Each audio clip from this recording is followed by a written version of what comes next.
Welcome. You have reached review time with Imperial, and today's review will be Your Honor, Season 2, Episode 8. Subscribe to the channel, like the video. Make sure all your notification buttons is on.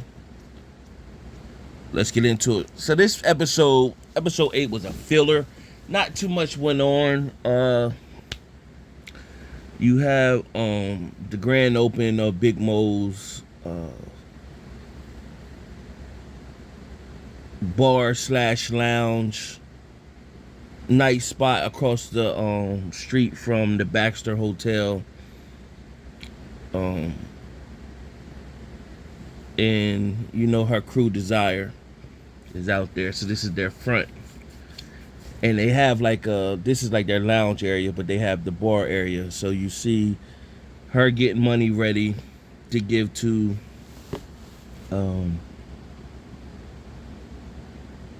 one of her, her number two, to go take the money down to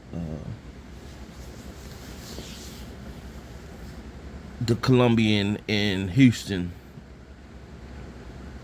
And it shows her with the ring that she playing her girlfriend Janelle, that's supposed to be performing at her lounge area. She's gonna propose to her. She got a ring for her, and inside that safe got money. In walks Michael, who his brother took the balloon with the fentanyl in it that died. He walks in, and she pretty much tells him to stay back, to don't take the trip to Houston, for him to stay back. And so while he was out sitting out front, he seen one of the balloons on the ground, so that triggered him to remind him of his brother. And then you had Gina Baxter. We seen that she was in like a grieving group a few episodes ago, and she really didn't mesh well with other females. So she seen one of the people at a restaurant, and she talked to her, and she seen that her and that person had more in common than not. And she asked her pretty much if, some people moved across from your hotel and they were selling heroin. Heroin, what would you do? She said, I would burn the whole place down. So that fueled her. So the night of Big Mo's opening, she showed up. She wanted to go in, causing trouble. Carlo went with her, and she gave Big Mo like a bottle of I think it was Louis the 13. I want to say it was Louis the 13. Big Mo took a shot of it, gave it to her number two. He took a shot. Big Mo gave it back to her to take a shot, and she didn't. And they both went face to face with each other as a standoff. She left. Carlo pretty much was like, hey, why did you start trouble? Dad told us not to start no confrontation. She responded with basically saying,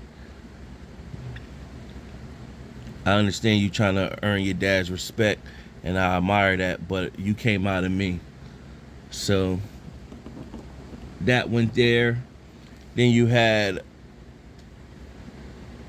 the agent Olivia Delmont. She came to visit Michael, telling her that she needs him to get back in the game now that things were resolved with his wife. He told her to F off pretty much.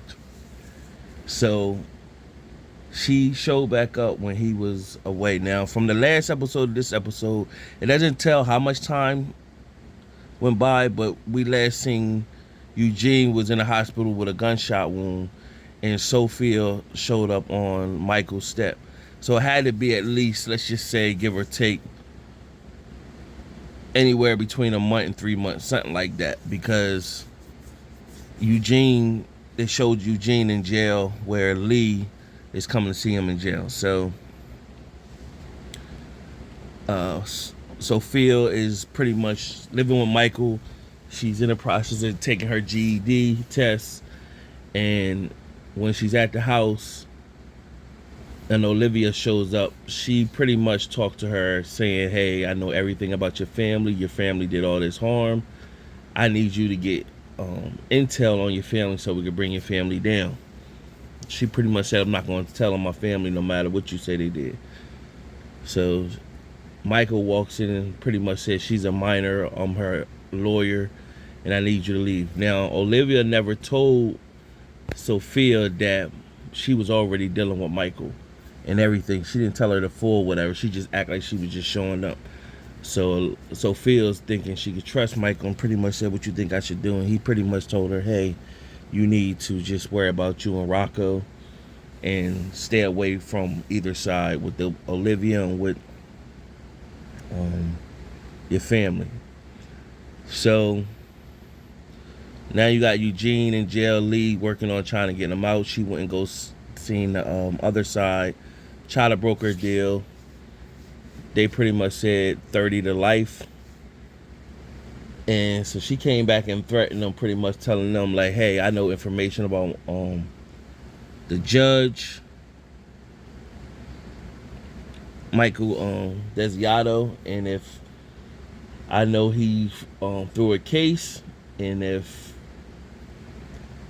it gets out to the press that he threw a case under all the circumstances he'd been under, every case he was part of could be thrown out, and that could be a big mistake for the court. So he pretty much was like, well, that's a big move.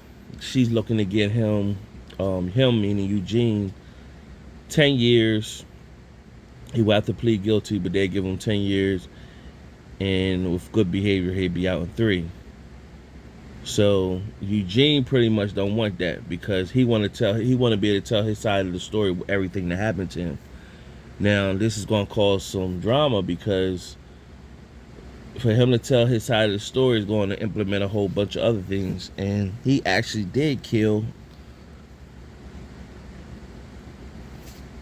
Adam, whether it was intentional or not. He was trying to kill Carlo, but he still killed Adam. So we're gonna see how that play out. Then Blee put her career on the line. She really didn't care because she was tired of being a lawyer anyway. But Liga ended up getting killed, and then while Big Mo's big day was happening with her debut, her bar was getting robbed by Michael, the one who his little brother died from the fentanyl balloon. So he wiped her out, took the ring, and left the balloon in the ring. So she was hurt. And then Janelle showed up, and she pulled a gun out of her. And Janelle's been trying to get her to leave that life alone, but Janelle ran out. But that's you know who she was messing with, who you was messing with from the beginning. So this was just a filler episode. It wasn't really too much to it. You got 2 episodes left for the season, episode 9 and 10. Stay tuned the next week when I review it again. Subscribe to the channel, like the video. Make sure all is when you place the notification, so you'll get the notification when new videos is uploaded. Till next time.